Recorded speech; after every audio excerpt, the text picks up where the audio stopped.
Muy buenos días. Les saluda Luciana Cumpa García Naranjo, directora ejecutiva de la Sociedad Peruana de Derecho Internacional. Esta mañana tengo el gusto de darles la bienvenida al encuentro SPDI del mes de diciembre titulado El Mundo en 2025, lo que marcó el escenario internacional. En esta ocasión nos acompañan tres prominentes expertos de la política y el derecho internacional. Ellos son el doctor Francisco Belaúnde Matosian, doctor Pablo Rosales Zamora y el doctor Víctor Sacochuk. En primer lugar, vamos a escuchar las palabras de bienvenida del embajador Óscar Maurtua de Romaña.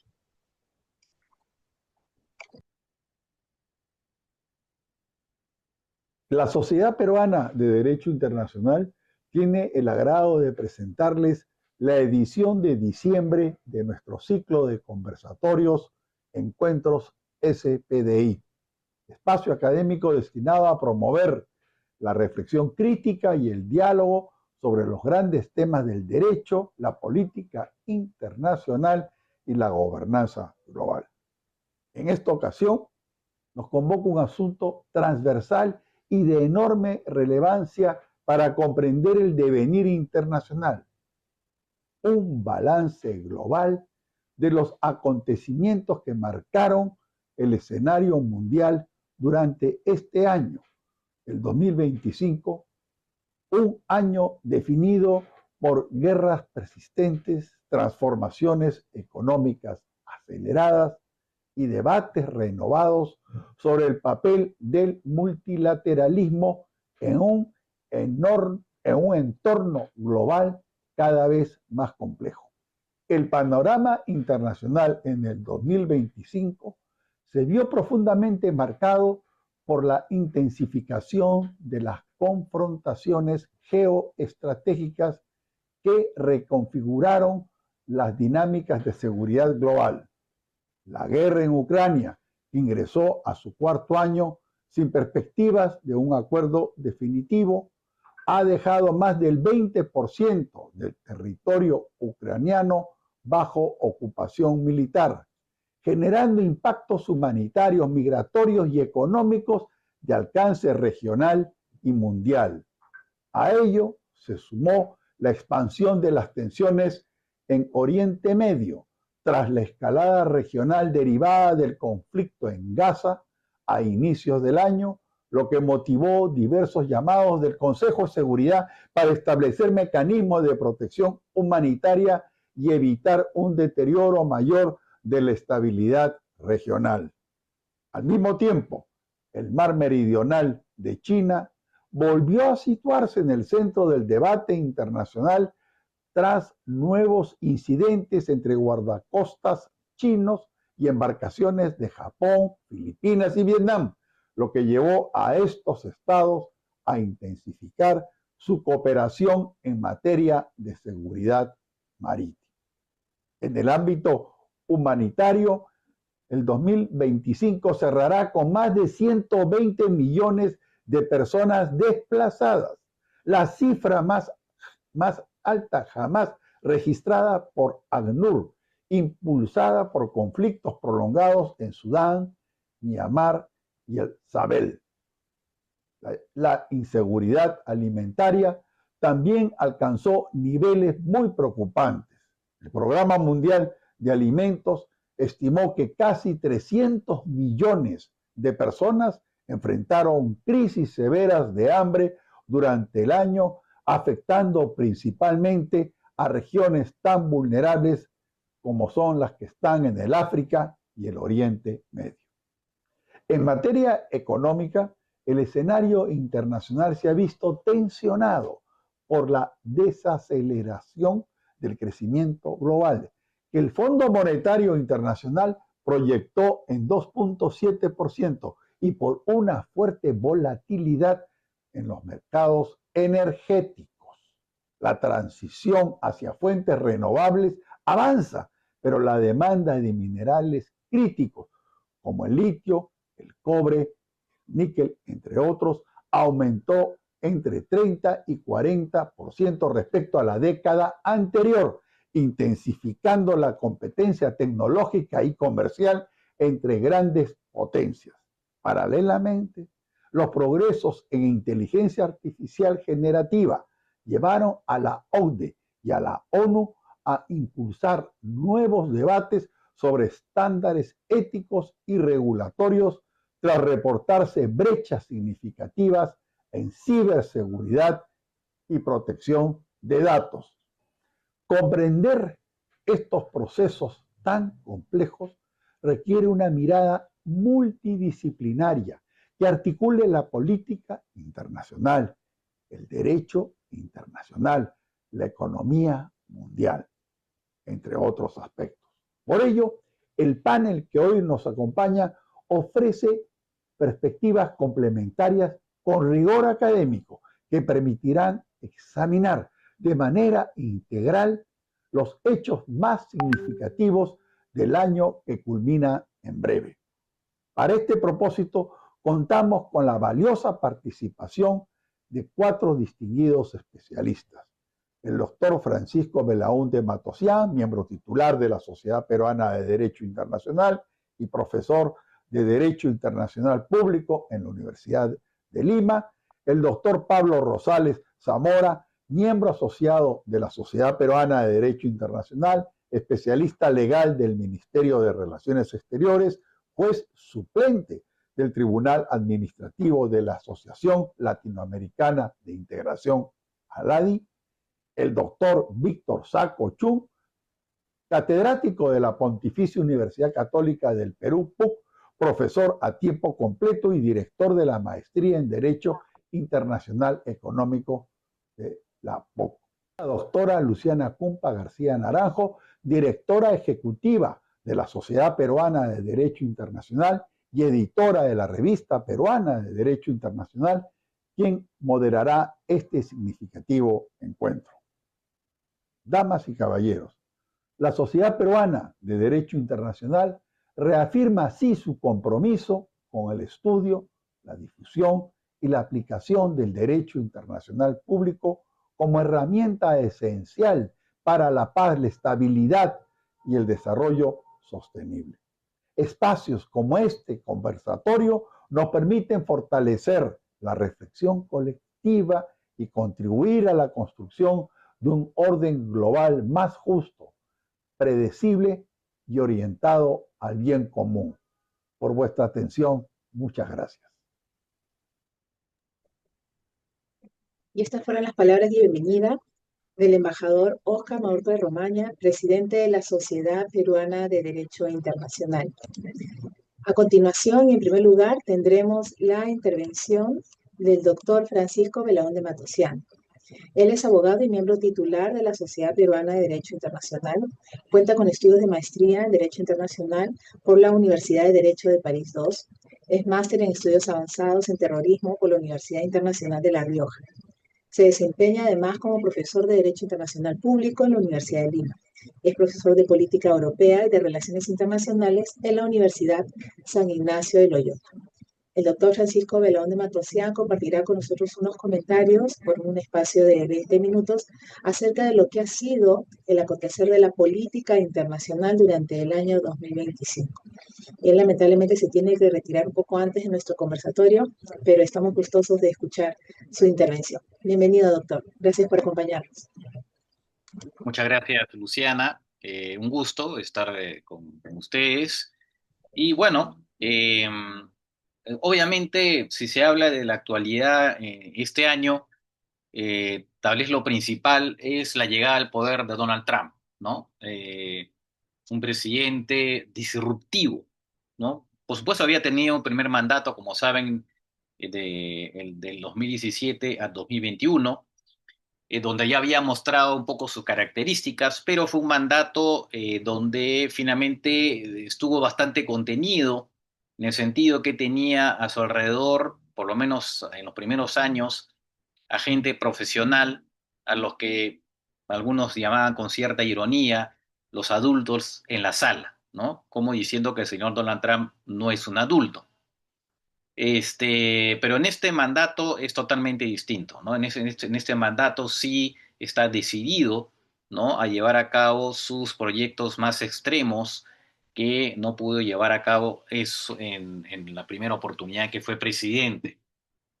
Y lo estamos viendo a todo nivel, ¿no? A todo nivel, empezando en materia comercial, donde ha desatado una guerra comercial contra los países en general, incluso sus países aliados, ¿no?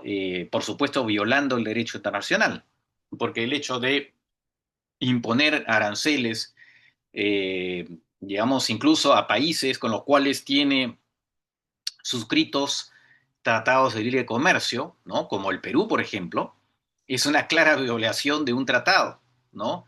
Pero también en las normas internacionales a nivel incluso de la OMC, ¿no? Porque, por ejemplo, la OMC prohíbe poner, digamos, la discriminación en materia comercial y él ha impuesto aranceles a los países según cómo le parece, ¿no? A unos países le pone del 50%, a otros les pone de 15, 20, en fin, o a otros 10, como el caso del Perú, ¿no? Y eso, claro, obviamente viola la normativa internacional, ¿no? Entonces, esos son los aspectos más preocupantes de su mandato, pero no es el único, porque además hay otra cosa también, ¿no? Que él abiertamente eh, está utilizando los aranceles como castigo político, ¿no? Y como herramienta de injerencia en los asuntos internos de los países. Y ahí está violando principios también, ¿no? De no intervención en los asuntos internos de los países, como por ejemplo los aranceles impuestos a Brasil, ¿no? Por la condena al señor Jair Bolsonaro por, digamos, por haber sido partícipe de un intento de golpe.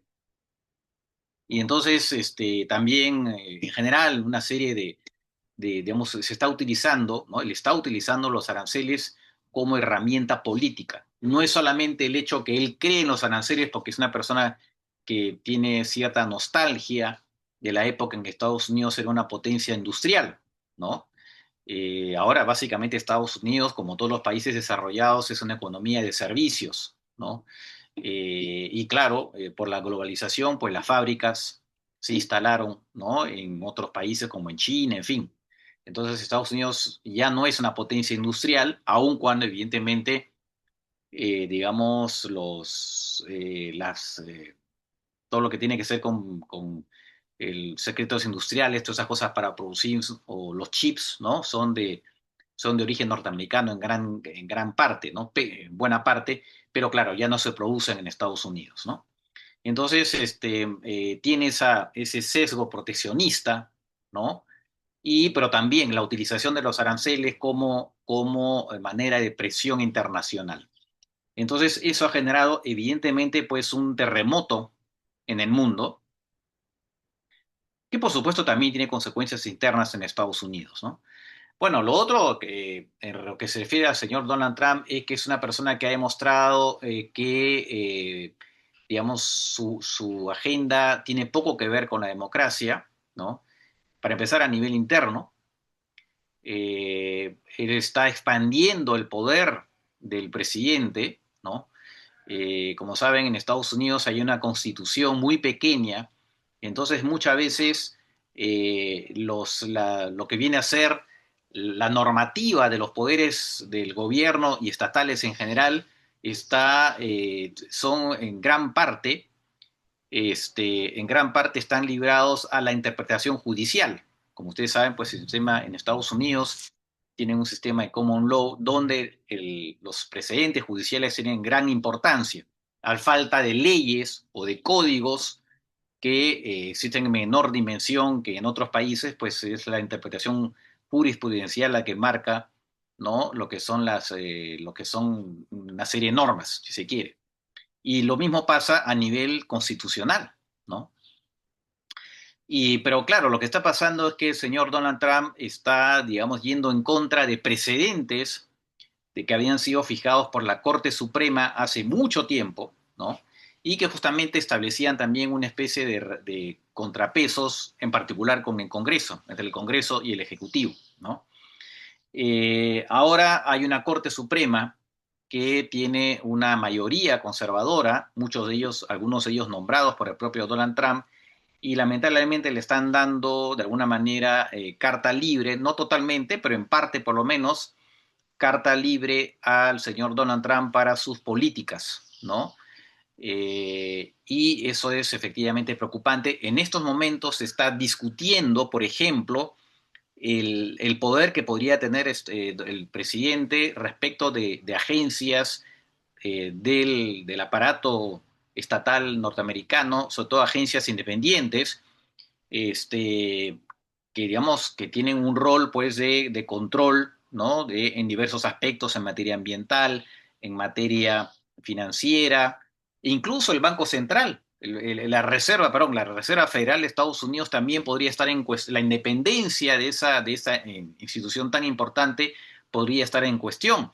Lamentablemente lo que se ha visto a través de los, digamos, de las intervenciones de los jueces en este proceso indicarían que hay una mayoría que le podría permitir al señor Donald Trump remover y nombrar a gente allegada a él en instituciones que son muy importantes por el control, sobre todo que tienen que ver en varios temas importantes, aeronáuticos, como ya dije, en fin, una serie de aspectos también mineros, en fin, como sucede en cualquier otro país, ¿no? Que tiene como en el Perú, por ejemplo, ¿no? En el Perú tenemos una serie de organismos tipo OCINERMIN y otras, ¿no? Que son profesionales y que tienen que poner límites a lo que pueden hacer las empresas y también a lo que puede hacer el gobierno, ¿no?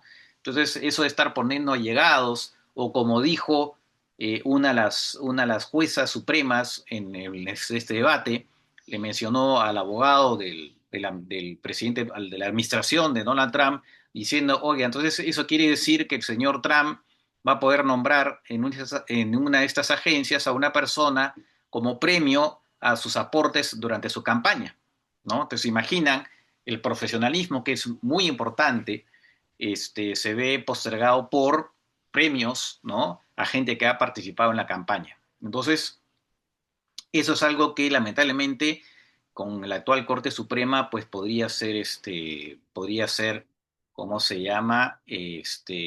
Vulnerada, ¿no? Esta independencia de esos organismos, y se va a ver más adelante seguramente también el tema de si las personas pueden adquirir la nacionalidad norteamericana por el solo hecho de haber nacido en Estados Unidos, ¿no? Que es un precedente que existe hace muchísimo tiempo, más de 100 años, ¿no?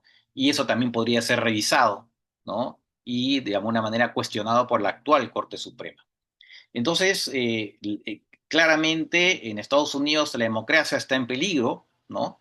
Eh, y lamentablemente Estados Unidos, que ha sido una especie de modelo en materia de democracia y libertad de expresión, ¿no? Está haciendo pues ahora, en el propio Estados Unidos, ¿no? Se está violentando la democracia y las libertades en general, ¿no?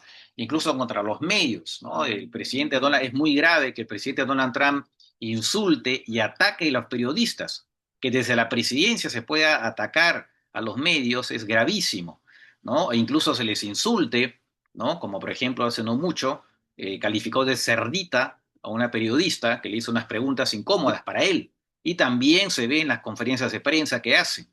Entonces, claramente en estos momentos Estados Unidos está en una trayectoria muy preocupante, ¿no? Además, casi a veces delirante, ¿no? De delirio absoluto, donde, por ejemplo, acabo de leer un cable de Reuters que dice que el presidente de Estados Unidos quiere que la Corte Penal Internacional, digamos, eh, cambie un poco sus estatutos para no perseguir a presidentes republicanos. La verdad que casi estoy dudando si es un cable de Reuters verdadero o es falso, ¿no? Porque parece tan increíble, ¿no? Pero en fin, dice cosas tan increíbles que eventualmente esa noticia supuestamente de Reuters, ¿no? Podría ser verdad, ¿no? Y también, si uno ve, por ejemplo, ¿no? El hecho que el culto a la personalidad de Donald Trump también. Es una cosa que parece increíble en una democracia como en Estados Unidos, ¿no? Casi a Donald Trump se le podría llamar Kim Jong-Trump, ¿no? En referencia a Kim Jong-un, el líder de Corea del Norte, porque si uno asiste, si uno ve escenas de las reuniones de gabinete en Estados Unidos ahora, todos los ministros le hacen una adulación al señor Donald Trump, ¿no? Dicen que es el mejor, porque además hay otra cosa, es una cosa increíble, que Donald Trump no dice que es un buen presidente de sí mismo, no dice que es un buen presidente, sino que es el mejor de toda la historia, ¿no? Todo es greatest, digamos, los superlativos, ¿no? No es que sea bueno, no, es el mejor de todos los tiempos, mejor que Lincoln, mejor que Washington, ¿no? Y así también sus ministros están en esa tendencia, ¿no? De una adulación máxima, el hecho que, por ejemplo, se le haya puesto, ¿no? Se le haya puesto el nombre de Donald Trump un instituto por la paz de la democracia, del Departamento de Estado, se le ha puesto el nombre de Donald Trump, ¿no? Por supuestamente, entre comillas, haber resuelto entre comillas, 8 conflictos en el mundo, ¿no? Entonces, lo que está pasando en Estados Unidos es casi surrealista, la verdad, casi surrealista. Y la verdad es que la pregunta es hasta qué punto esto va a durar, ¿no? Esto hasta qué punto va a durar en la medida en que hay un descontento, sobre todo por la economía, que está complicado en Estados Unidos, ¿no? Y eso, digamos, va a tener efectos, por supuesto, en el bolsillo de la gente, ¿no? Y, por supuesto, en las próximas elecciones legislativas, que van a ser el próximo año, y que muy probablemente el Partido Republicano va a perder, porque además en Estados Unidos normalmente el partido que está en el gobierno pierde las elecciones de medio término legislativas, ¿no? Y entonces lo más probable es que eso suceda, e incluso que los demócratas puedan ganar las dos cámaras. Y si tiene las dos cámaras, podrían eventualmente hacer un procedimiento de impeachment al señor Donald Trump, ¿no? Pero además también se ve que el señor ya está teniendo serios problemas cognitivos, ¿no? Entonces, ¿hasta qué punto va a poder mantenerse una presidencia en esas condiciones, ¿no? Ahora, en todo caso, al margen de esa posible, digamos, esa perspectiva, eso tiene impactos en el mundo, lo hemos visto, ¿no? A todo nivel, ¿no? En el tema de la guerra de Ucrania, por ejemplo, el señor Donald Trump ha adoptado una postura claramente prorrusa, ¿no? Donde quiere forzarle la mano a los ucranianos para que entreguen territorio, ¿no? Y también con la intención de reanudar relaciones económicas entre Estados Unidos y Rusia, y también siempre está muy aparejado con negocios personales, ¿no? Esta presidencia tiene otra característica terrible, que es esta mezcla de intereses privados con intereses públicos, ¿no? Conflictos de interés, ¿no? Y lo estamos viendo claramente, donde el yerno de Donald Trump participa en negociaciones, ¿no? En varios países, por ejemplo, el tema de Gaza también, ¿no? Y el tema de Ucrania, pero al mismo tiempo es un inversionista. Entonces, claramente hay una confusión entre el interés público y el interés privado, ¿no? Y entonces, lamentablemente, el señor Donald Trump tiene esa tendencia, y en general ha salido hace poco el documento de la política de seguridad de Estados Unidos, y primero que se pone claramente en confrontación con sus aliados tradicionales, los europeos occidentales, ¿no? Y más bien es muy laxo respecto a Rusia otra vez, incluso la propia China, ¿no?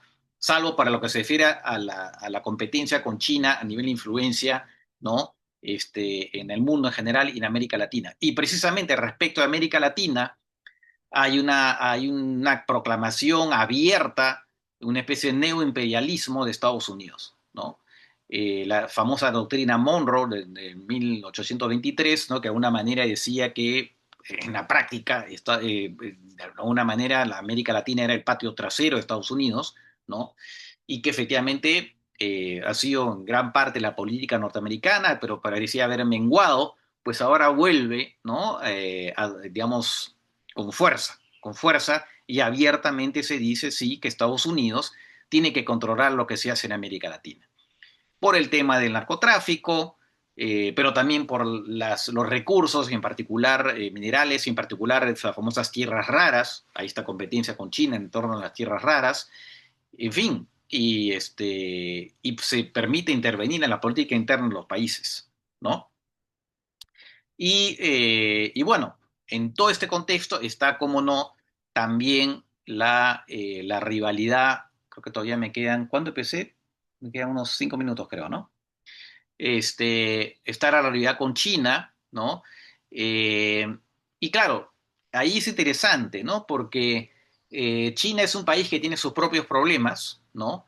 Es un país que tiene, que por supuesto es la segunda economía del mundo, pero tiene serios problemas, por ejemplo, sobre todo en materia, por ejemplo, de demográficos, lo que hace que a un país, al tener una población que va envejeciendo, que es verdad que es un fenómeno que se está dando a nivel mundial, pero hasta ahora por lo menos es menor en Estados Unidos. Además, Estados Unidos se ha beneficiado mucho de la inmigración que ha, digamos, ha traído gente adicional, ¿no? Población adicional en Estados Unidos, aunque ahora pues otra vez con Donald Trump la cosa, ¿no? Está cambiando.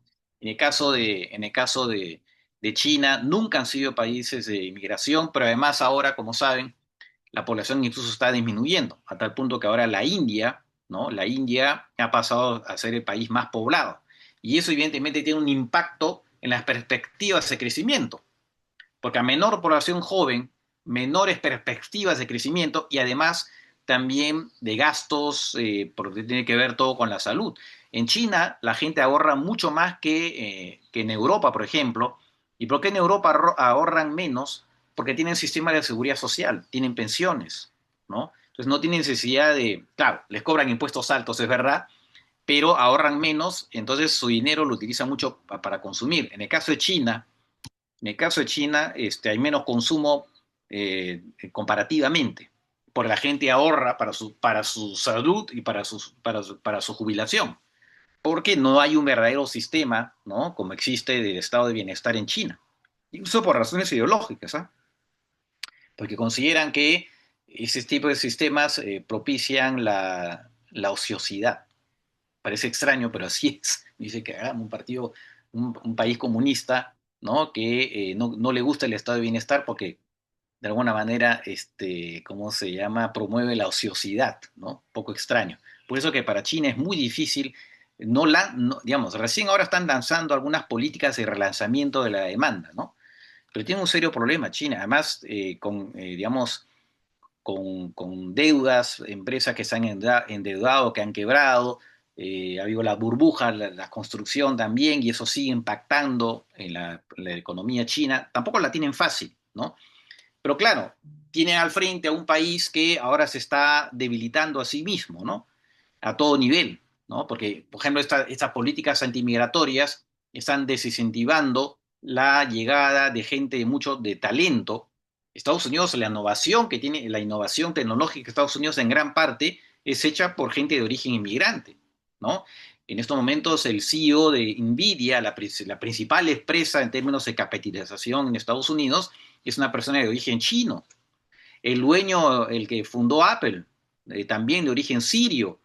Es decir, o Microsoft, perdón, Microsoft, también de origen sirio, ¿no? Y sí, una serie de gente, talento de afuera, que son los que le han estado dando a Estados Unidos esa ventaja, ¿no? Ventaja en materia de innovación tecnológica. Pues ahora eso comienza, ¿no? A ser afectado y eso va obviamente a tener efectos en la competitividad de Estados Unidos y en la innovación tecnológica, evidentemente. Y eso favorece a China, que está trayendo gente, ¿no? O a unos otros países como Canadá, por ejemplo, que se ha puesto como política, ¿no? A atraer a talentos del mundo que ya tienen menos posibilidades en Estados Unidos o tienen miedo de ir a Estados Unidos, ¿no? Entonces, eso evidentemente va a cambiar un poco también la perspectiva, ¿no? Bueno, hay mucho más por decir. Bueno, el tema de Medio Oriente, de Gaza, ¿no? Que es realmente escandaloso lo que está pasando, no solamente en Gaza, sino también en Cisjordania, ¿no? Lamentablemente Israel es un país que prácticamente goza de impunidad, ¿no? Como ustedes saben, el derecho internacional es un derecho de aplicación aleatoria, en el sentido que como no hay una policía realmente, un país poderoso, o en todo caso apadrinado por un poderoso, puede tener relativa impunidad cuando viola el derecho internacional, que es el caso claramente de Israel, ¿no?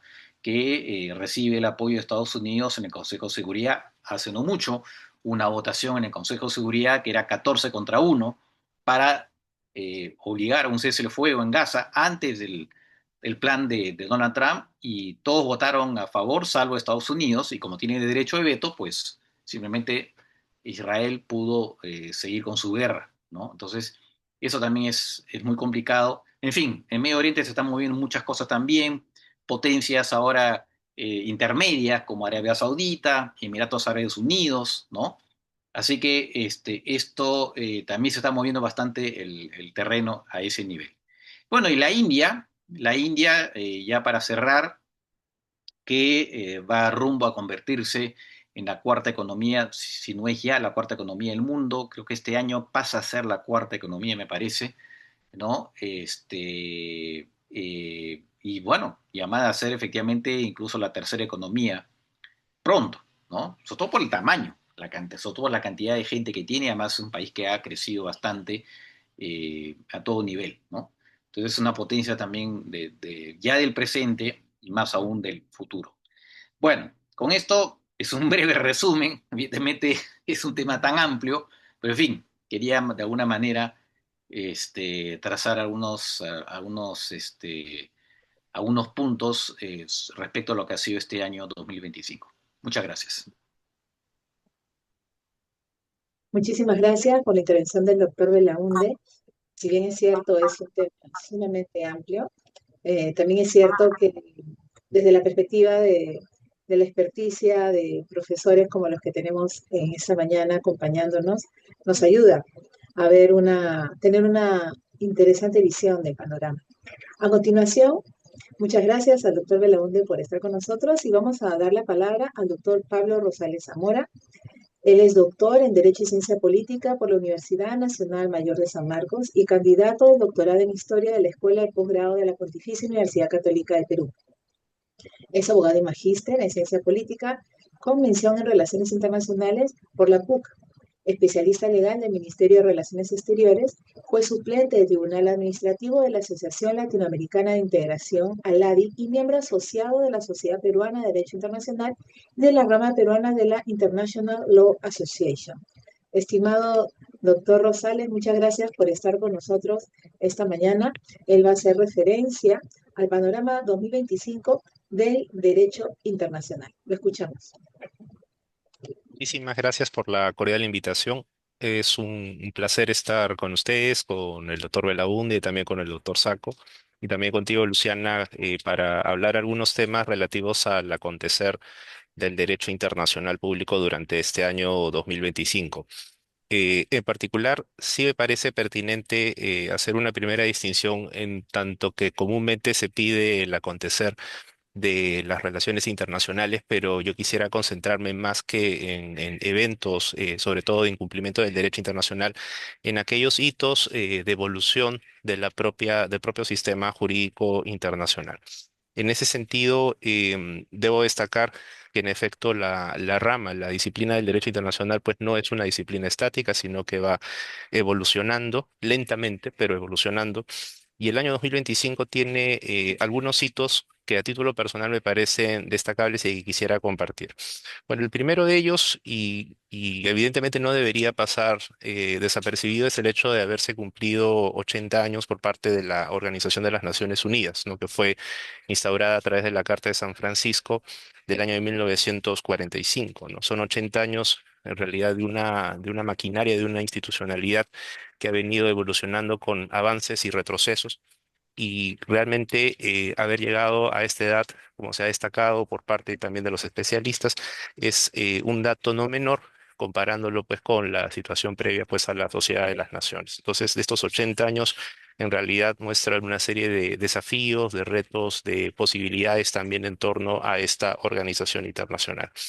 Y en particular, habiendo hecho esta primera referencia, ya creo yo que justamente en el marco de la evolución jurídica dentro del año 2025 debería destacarse bastante de lo que es el trabajo de la Corte Internacional de Justicia, en particular la opinión consultiva sobre las obligaciones de los estados en materia de cambio climático. Y es que en efecto, si uno toma nota, de lo sucedido en el año 2024, el Tribunal Internacional de Derechos del Mar, en el marco de la CONVEMAR, generó una opinión consultiva en la materia sobre el cambio climático y este año 2025 se han sumado dos tribunales internacionales importantes. Uno es, como mencionaba, la Corte Internacional de Justicia y otro es también la Corte Interamericana de Derechos Humanos. Esto es interesante porque es un panorama en el cual que no ha sucedido en realidad a lo largo del tiempo, no tener tres tribunales internacionales que se pronuncian cada uno en el marco de sus respectivas competencias sobre un tema que creo que también es de relevancia para la comunidad internacional, como es el caso, el tema del cambio climático, ¿no? Y de esa manera considero que se está consolidando una jurisprudencia climática internacional. De hecho, antes de prestarle atención, por supuesto, al tema de la Corte Interamericana, sí me gustaría al menos destacar algunas notas, ¿no? Sobre por qué la opinión consultiva de la Corte Internacional de Justicia puede calificarse como histórica con relación a este pronunciamiento publicado el 23 de julio del año 2025. Para empezar, como les decía, atiende una preocupación evidente y actual de la comunidad internacional. En segundo lugar, bueno, es un tribunal muy autorizado en materia de derecho internacional público. El cambio climático no solo ha sido visto desde la perspectiva de la especialidad del derecho internacional ambiental, sino también en la materia misma del derecho internacional.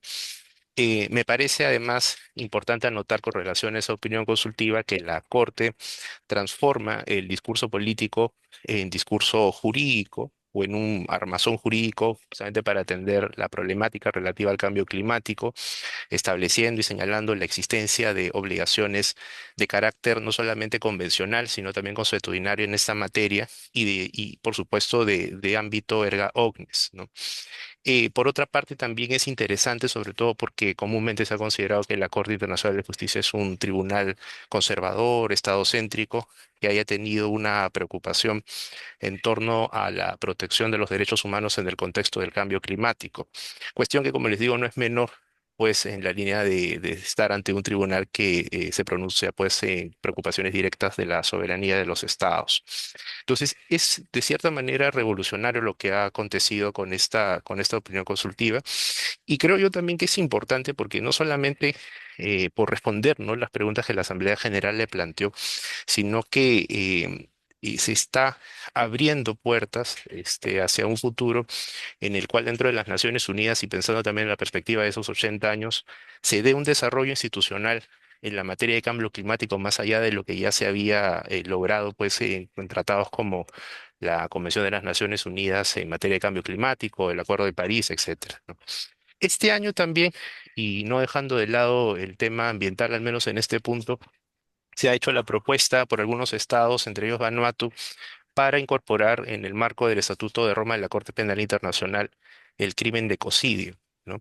Con las dificultades, evidentemente, que eso puede generar en la medida que hay ciertos elementos que se habían propuesto ya en un panel anterior sobre la definición de este crimen internacional que podrían de cierta manera coincidir con relación a los crímenes ya establecidos en el marco del artículo 5 del Estatuto de Roma. Entonces, es un avance, es algo igual interesante a notar, porque viene a ser una evolución tanto del derecho internacional ambiental como del derecho internacional penal.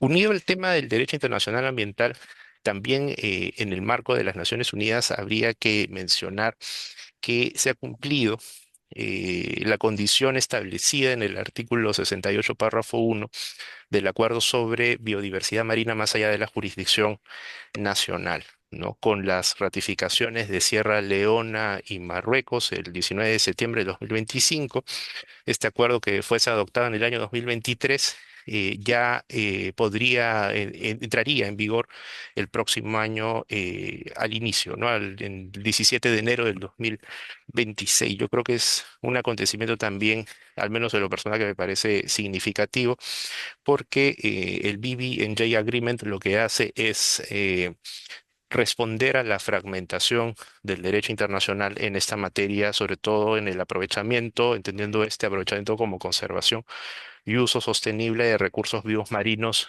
en alta mar y la zona, ¿no? En pleno respeto además a las obligaciones ambientales. Este es un punto creo que se debe destacar. Además, debe decirse pues que es un tratado que fue firmado y que le da al Perú la calidad de Estado signatario. Este año también ha acontecido eso. Y unido al tema del derecho del mar, debe destacarse ya en el seno de la Comisión de Derecho Internacional de las Naciones Unidas, que este año finalmente se emitió en una de las sesiones justamente de la Comisión de Derecho Internacional el informe final del grupo de estudios sobre la elevación del nivel del mar con relación al derecho internacional. Este informe, en efecto, no posee en sí un carácter vinculante, pero integra las instituciones en la materia con relación al problema experimentado por ciertos estados que tienen el riesgo de perder parte o la totalidad de su territorio por la elevación del nivel del mar.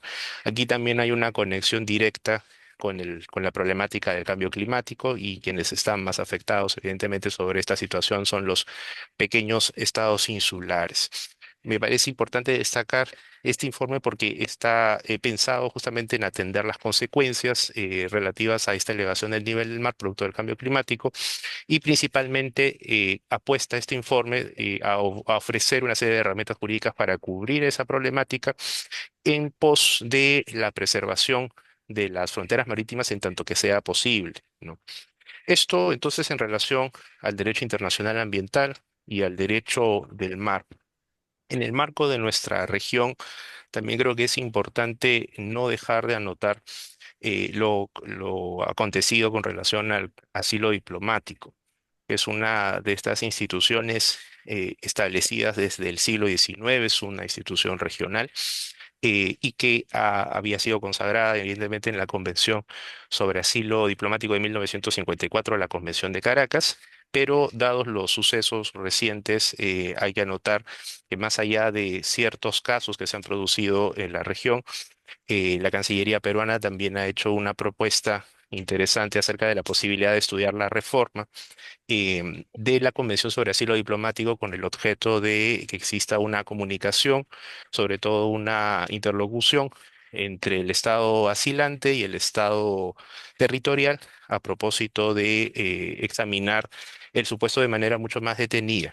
¿No? Los supuestos que se han venido configurando, según lo que se ha sostenido por parte de la Cancillería peruana, podrían de cierta manera ir en contra de la buena fe en torno a la aplicación de este tratado. Y en efecto, la semana pasada hubo una reunión el 3 de diciembre con relación a la posibilidad de la reforma de la Convención sobre Asilo Diplomático en el seno del Consejo Permanente de la Organización de los Estados Americanos. No es una institución, como les decía, regional y se está apostando por la preeminencia del principio de la buena fe y la confiabilidad hacia el derecho internacional público, cosa que no es menor justamente atendiendo a que también nos encontramos pues en un tiempo, en una era en la cual el derecho internacional está siendo bastante cuestionado. Y justamente sobre eso existen pues una serie de detalles, ¿no? que surgen del régimen Trump 2.0, pero uno de estos aspectos que ha suscitado una serie de dudas a nivel de la propia doctrina este año es justamente el relativo a Palestina, ¿no? El asunto Palestina, el 2025 se ha vuelto una de esas aristas, ¿no? para cuestionar la eficacia, la estabilidad e incluso la existencia, ¿no? del derecho internacional. Si no es el propio derecho internacional, al menos sí el derecho internacional concebido occidentalmente, ¿no? Y a diferencia de otros cuestionamientos que se han producido en el pasado, este cuestionamiento creo que sí ha sido bastante fuerte porque varios autores ya del propio derecho internacional han empezado a sostener un escenario distópico, ¿no? En cuanto a la ejecución, en cuanto a la confiabilidad del derecho internacional. Incluso con este tema de la barbarie de Gaza se ha logrado sostener, ¿no? que nuestra disciplina estaría en ruina, ¿no? haciendo una metáfora ahí planteada por la profesora Cristina García Pascual. Entonces, yo creo que en efecto es un cuestionamiento que no va a terminar el 2025, pero digamos que este episodio, ¿no? que se está planteando con relación a Gaza no constituye un cierre o una finalización del derecho internacional, sino que en línea con ciertos autores, como por ejemplo el profesor Becker Lorca, entre otros, o Phil Sams, se debe sostener pues que esta rama no tiene su plena vigencia y eficacia, ¿no? Y eso se nota claramente pues en varias de las instituciones que se siguen ejecutando, y creo que en la vida cotidiana también de cada uno de nosotros requerimos incluso y usamos el derecho internacional sin muchas veces reparar en ello. Entonces yo creo que es un desafío, sí, pero la existencia, ontología, eficacia del derecho internacional todavía se mantiene en pie en muchos sentidos. Bien, entonces lo que quisiera rescatar con mi apreciación son estos puntos esencialmente. Por supuesto que hay otros detalles interesantes, ¿no?, que se vienen dando a nivel de las relaciones internacionales, a nivel del derecho internacional. Pero en mi opinión, el aniversario de los 80 años de las Naciones Unidas, estas opiniones consultivas y estos desarrollos en el marco del derecho del mar o también del derecho interamericano, pues nos muestran que el derecho internacional pues no se queda quieto, sino que va avanzando, ¿no? Y he tratado justamente de hacer un esfuerzo aquí de identificar ciertos acontecimientos que pueden tener luego una relevancia histórica, sobre todo en cuanto a la evolución de esta disciplina. Creo yo que debemos celebrar, destacar este esfuerzo, ¿no?, dado a nivel de la opinión consultiva sobre cambio climático de la Corte Internacional de Justicia, porque de manera progresiva se viene configurando con ello algo que ciertos autores como Focarelli o Cansado Trindade han llamado el derecho internacional de la humanidad. Bueno, agradezco mucho a la Sociedad Peruana de Derecho Internacional por la cordial invitación y igual quedo atento a las indicaciones siguientes. Gracias. Muchísimas gracias a la intervención del doctor Pablo Rosales Zamora, quien es miembro asociado de la Sociedad Peruana de Derecho Internacional. Le ha compartido con nosotros un comentario sobre los hitos más importantes en el desarrollo del derecho internacional durante el año 2025. Y para terminar, tenemos la presencia del doctor Víctor Sacochún, quien va a hacer una intervención relativa justamente a los hechos más importantes o desarrollos más importantes del derecho internacional económico. Voy a presentar al doctor Sacochún. Él es abogado por la Pontificia Universidad Católica del Perú, PUC, magíster en Derecho Internacional Europeo por la Université Catholique de Leuven, Bélgica, y con estudios de doctorado concluidos por la Universidad de Bern, en Suiza. Investiga temas de derecho internacional económico, especialmente la interrelación entre los derechos humanos y el derecho internacional de las inversiones y el derecho del comercio internacional. Es profesor a tiempo completo y director de la Maestría de Derecho Internacional Económico en la Pontificia Universidad Católica de Perú. Es shareholder del WTO Chairs Program Perú. Bienvenido, Víctor. Es un gusto estar contigo esta mañana. Te escuchamos. Muchas gracias, Luciana. También es para mí un gusto estar con ustedes y felicitar a la sociedad por tener estos espacios de conversación y de actualidad. De- y, y soy testigo de ello porque me acabo de actualizar muchísimo con la conversación que tenemos ahora. Sí, en los 10 minutos que me tocan. Yo quisiera hablar sobre tal vez dos temas grandes, que es lo que considero que ha sido más importante tanto en derecho del comercio internacional y en derecho de las inversiones. Y si me queda tiempo, tal vez un poquito hablar de derecho financiero internacional, pero voy por los dos. Eh, con respecto a derecho de comercio internacional, creo que el profesor Francisco Belaunde ya lo dijo. El boom, o por lo que hemos tenido los de derecho internacional económico, nuestros 5 minutos de fama en inicio del año ha sido los aranceles. Es decir, creo que todo el mundo ya sabe qué son aranceles, cómo se usan, qué ha pasado, cómo se están utilizando como una herramienta de política comercial y de geopolítica. Creo que eso está claro y está ligado también con los nuevos minerales o los nuevos productos que se requieren para todo lo que va a ser tanto la revolución industrial que viene y el uso de la inteligencia artificial. Entonces, todo lo que tiene que ver con cómo tenemos baterías que duren más tiempo está relacionado a los aranceles y atraer, digamos, a productores a cada uno de los centros, ¿no? Entonces, toda esta idea vieja de liberalizar el comercio, hacer que los países donde se haga más barato el producto o hacer que las empresas vayan a lugares donde es más barato producir, creo que se ha roto completamente.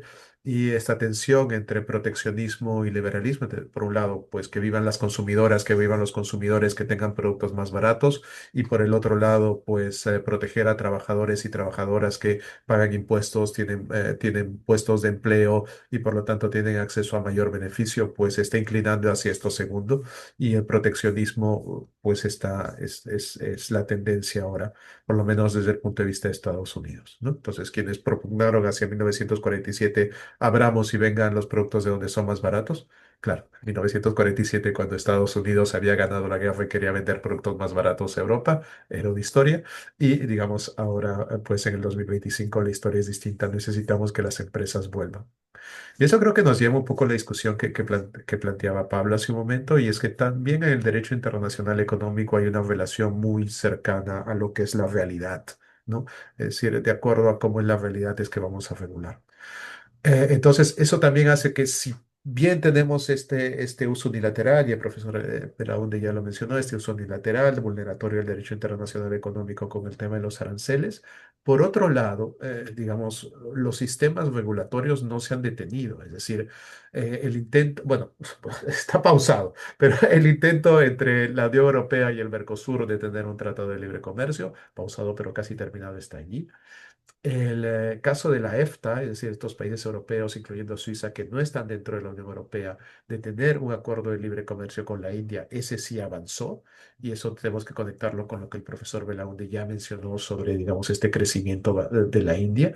Entonces, se han utilizado estos mecanismos, y en el caso tal vez más local, en el caso de Perú, el hecho de que hayamos terminado un acuerdo de libre comercio con Singapur, el que el protocolo entre la Alianza del Pacífico, pero el hecho que tengamos un acuerdo de libre comercio no con Singapur, pero con Indonesia, y el hecho de que se haya potenciado el acuerdo entre la Alianza del Pacífico y el Singapur, demuestran que todavía se están utilizando pues las herramientas de libre comercio y que son beneficiosas tal vez para la periferia o los que no estamos dentro, o los que estamos llegando a tener los resquicios de la gran guerra comercial entre China y Estados Unidos, ¿no?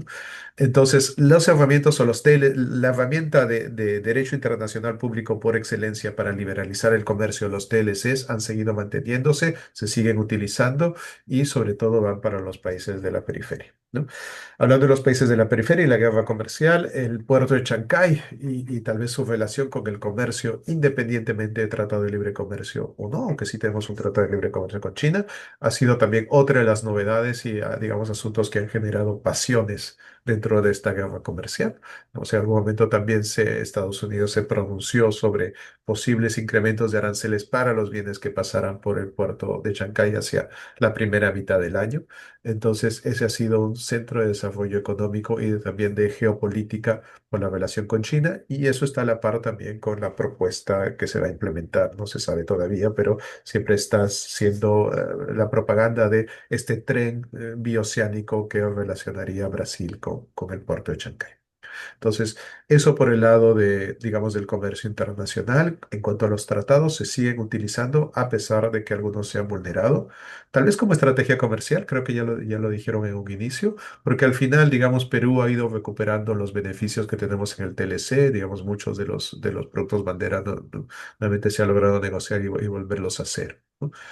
Por otro lado, la solución de controversias. La OMC sigue paralizada en ese aspecto. La OMC sigue siendo un foro de discusión.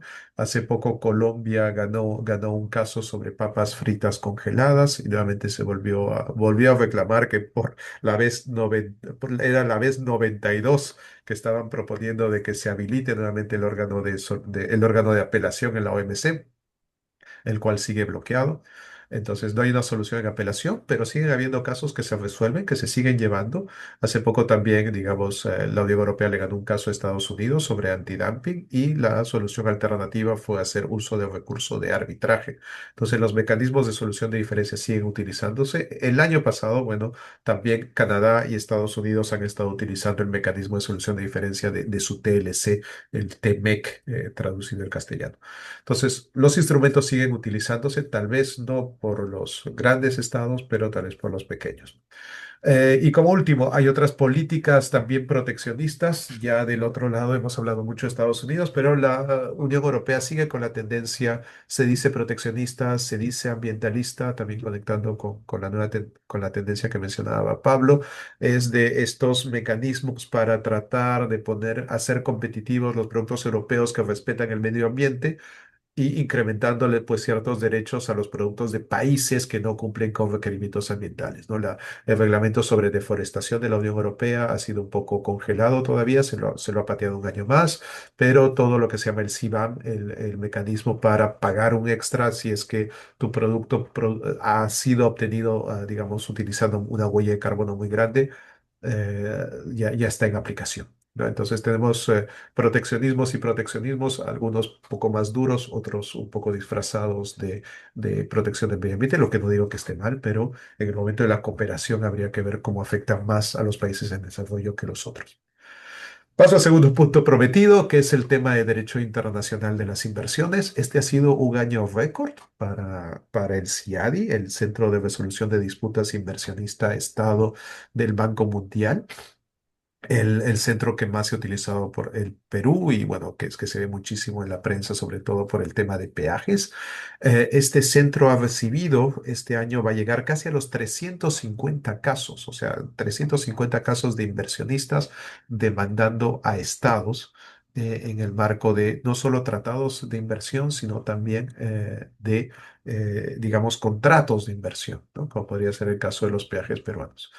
Y también hemos tenido algunos casos que han venido contra el Estado peruano. El Estado peruano en la actualidad, en total, tiene 48 casos, la mitad ya se han concluido, pero está esperando algunos casos y tal vez el año pasado o a inicios de este año nos sorprendió pues con este laudo de 302 millones de dólares que tendríamos que pagarle a Enagas, el cual ha sido congelado por un proceso de anulación que ha pedido el Perú, sobre todo porque, dado que Enagas estaba relacionado con este gasoducto, no se, la alegación de Perú es que no se le permitió presentar las pruebas que demostraban que habían algunos procesos relacionados a la corrupción. Entonces, por eso este laudo, que tal vez ha sido uno de los más grandes que ha tenido en Perú en mucho tiempo, pues está allí, digamos, paralizado. En derecho internacional de las inversiones también se ha venido discutiendo acerca de cómo en el marco de un citral o de la CENUDMI se ha estado discutiendo cómo hacer el arbitraje mucho más transparente, mucho más eficiente, que pueda servir más a los inversionistas y a los estados. Y pues eso está generando que este mecanismo se utilice cada vez más y más, ¿no? El que Perú después de la pandemia haya duplicado sus casos refleja pues que los inversionistas están viendo este mecanismo como uno de utilidad, ¿no? ¿Qué significará si es que Perú sigue perdiendo casos? Porque por un momento, digamos, los ganaba casi todos, pues tal vez requiera de unas ciertas reformas y mejoras o es un estímulo a que la administración pública sea un poco más eficiente en el manejo de contratos y también en el manejo de normativas que puedan afectar a los inversionistas. Como hoy me queda un minuto de lo que les prometí, eh, solo para pasar al derecho financiero internacional, creo que las criptomonedas siguen siendo una tendencia muy útil. También el uso de la inteligencia artificial, tanto en el comercio como en las inversiones. Y este año, pues, tanto Estados Unidos como la Unión Europea han logrado tener leyes marcos para la regulación de la criptomoneda, sobre todo en aspectos que puedan proteger, pues, a consumidores, a consumidoras y también en caso de que haya problemas con la volatilidad de estas, ¿no? Entonces, parece que las criptomonedas han venido para quedarse. También la digitalización del dinero creo que es algo que en Perú se ha visto bastante con una penetración de casi el 60% y eso pues tiene impactos también en la región, dado que, digamos, la billetera Yape, que tiene otro nombre en Bolivia, tal vez es una de las que tiene más penetración por parte del Banco de Crédito del Perú en este país.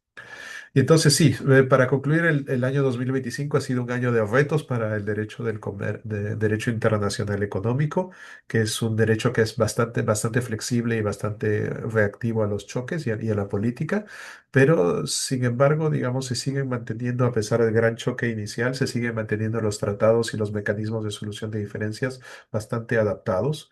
Y eso también hace que los productores y productoras estén buscando soluciones alineadas a estos choques y a la red de tratados que ya existe. Muchísimas gracias. Eso sería por mi parte. Muchísimas gracias, Víctor, por estos comentarios muy atinados en relación a todo el devenir del aspecto económico y el impacto económico en el derecho internacional económico. Vamos a compartir algunas preguntas que nos han dejado en la pizarra. La primera de ellas va al doctor Belaunde, pero él ha tenido que retirarse por motivos de agenda. Así es que ya que tratándose de un tema relativo a las relaciones internacionales, me voy a permitir planteársela al doctor Rosales. Y señala, en los últimos meses varios países de América Latina han incrementado el rol de sus Fuerzas Armadas, especialmente en el control de fronteras y en la gestión de migración. ¿A qué se debe este reforzamiento militar y cómo puede afectar el cumplimiento de las obligaciones internacionales en materia de derechos humanos y protección de los migrantes?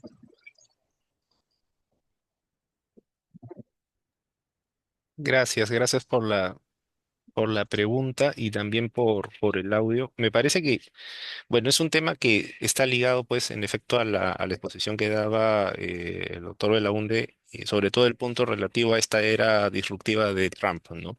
Me parece que desde ahí se debe comenzar porque a partir de ese inicio que se ha dado en el gobierno estadounidense ha habido sobre todo un enfoque de resistencia, ¿no? Hacia los flujos migratorios, ¿no? E incluso una criminalización hacia el migrante, ¿no? Y ello creo que en tanto que Estados Unidos ejerce pues una hegemonía, una presión a lo largo de todo este continente, y volviendo al punto que pareció muy interesante, ¿no? De la doctrina Monroe reformulada, ¿no? Varios de los estados de la región terminan muchas veces copiando varias de estas estrategias un poco para ir al compás, ¿no? Del ritmo que Estados Unidos está colocando dentro de la región.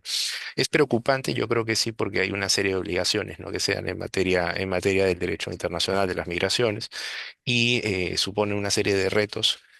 Sobre todo pues de estados que tradicionalmente son los que asumen, ¿no? Los principales desafíos en torno a esta materia, ¿no? Y que son destinos comunes, digamos, para varios de los migrantes en torno a este tipo de problemas, ¿no? Se ha detectado, por ejemplo, el tema de Perú y Chile recientemente y se ha tratado también de resolver el asunto desde el derecho internacional.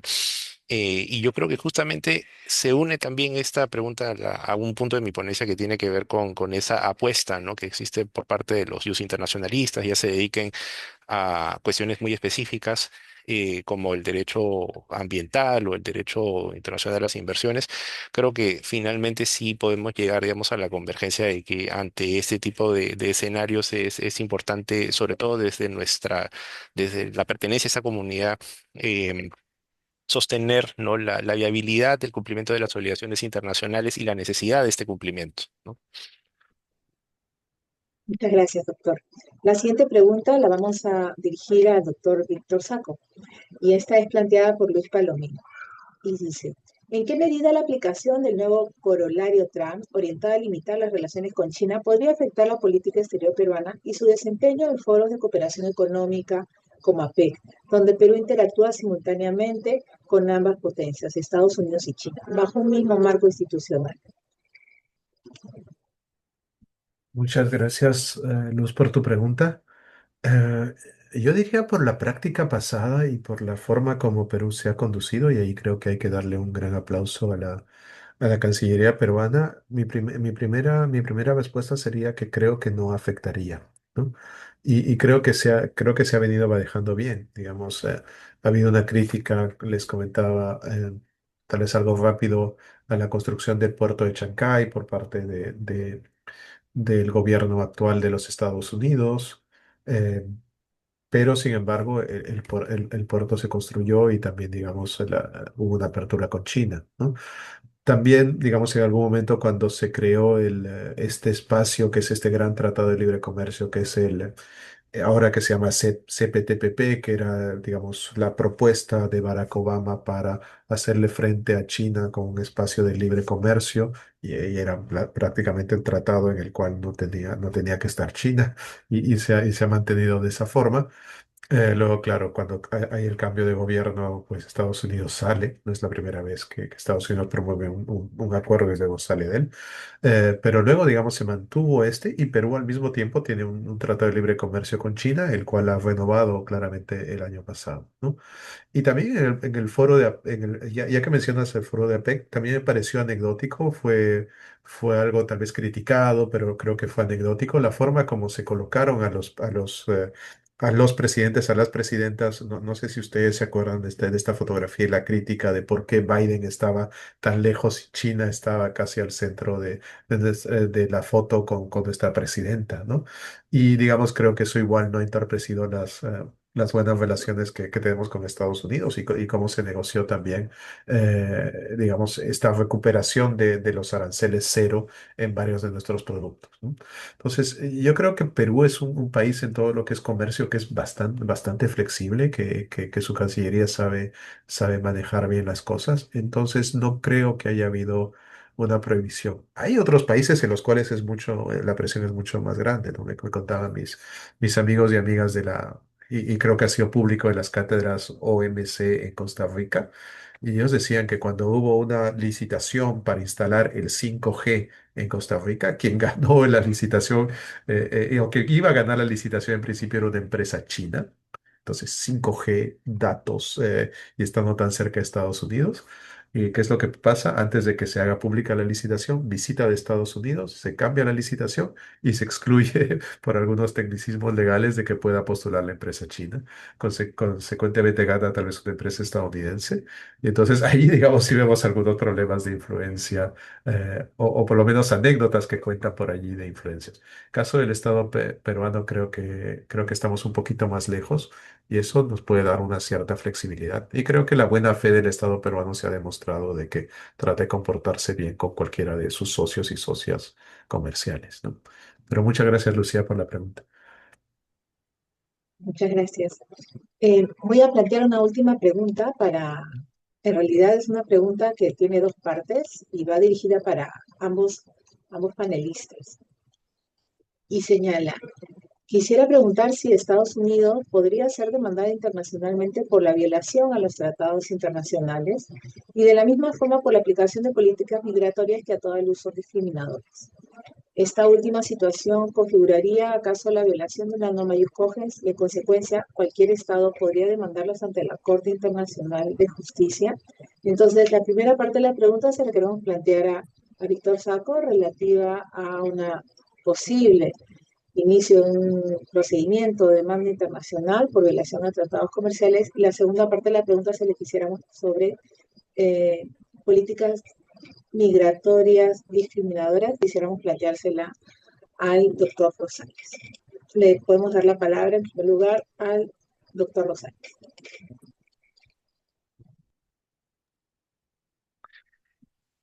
Bien, Estados Unidos es un estado, un país que se cuida muchísimo en cuanto a los tratados que celebra, ¿no? Sobre todo aquellos que son de carácter multilateral e incluso diría bilateral, como es el supuesto de haber terminado este acuerdo de amistad con Irán, ¿no? Que sirvió además de una como base para el juzgamiento en muchas materias a nivel del derecho internacional y en particular de la jurisprudencia de la Corte Internacional de Justicia, ¿no?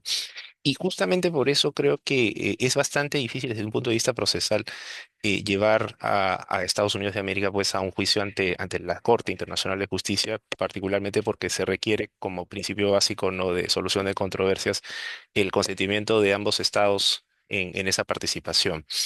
Incluso en el supuesto de lo que se mencionaba sobre obligaciones de jus cogens o normas de jus cogens en torno pues a la protección de los migrantes, allí también hay un límite que básicamente también se atisba cuando se lee pues las sentencias de la Corte en materia de genocidio, ¿no? Dentro del marco de esa convención, la Convención sobre Prevención y Sanción del Delito de Genocidio tiene un artículo que habilita la posibilidad que la Corte Internacional de Justicia pueda resolver un caso en materia de interpretación, aplicación de la Convención. Y cito el caso porque, en efecto, la prohibición de genocidio es una norma ius cogens, ¿no? Entonces, no es porque haya una norma ius cogens que se esté incumpliendo, eh, necesariamente ello ya conduzca a la posibilidad procesal de conducir a los Estados Unidos de América ante este tribunal internacional, ¿no? Entonces, se requeriría de una base jurídica, una cláusula que habilite la posibilidad que Estados Unidos de América sea llevado ante algún incumplimiento de una obligación internacional, sea de la magnitud que sea este incumplimiento, ¿no? Entonces yo veo desde ese punto de vista bastante dificultad de llevarlo a ese escenario en particular, más allá, por supuesto, de lo que implica, ¿no? El desconocimiento de una obligación derivada de alguna norma de jus cogens, ¿no? Em, yo creo que esa sería mi respuesta con relación a ese escenario.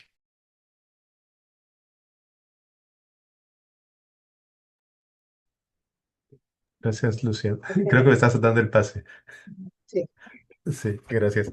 Desde el punto de vista del derecho internacional económico es un poquito más simple con respecto a lo que mencionó Pablo, porque digamos, tanto en el TLC con Estados Unidos el mecanismo de solución de diferencias está planteado y hay consentimiento para él, y en el marco de la Organización Mundial del Comercio también hay consentimiento para ello. Y en caso de que un inversionista peruano o una inversionista peruana se viera afectada dentro del territorio de Estados Unidos por alguno de las medidas digamos, de la administración de Estados Unidos actual, pues también se podría reclamar y también hay consentimiento en CIADI para ser llevado allí. Más Estados Unidos ya ha sido llevado ante el CIADI varias veces y ha tenido disputas allí.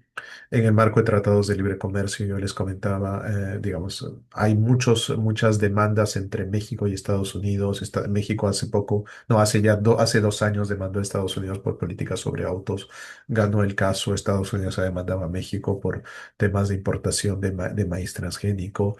Ante el marco de la OMC, también Estados Unidos ha sido llevado ante la OMC varias veces y ha perdido varios casos. Entonces, por allí no habría problema porque el mecanismo está.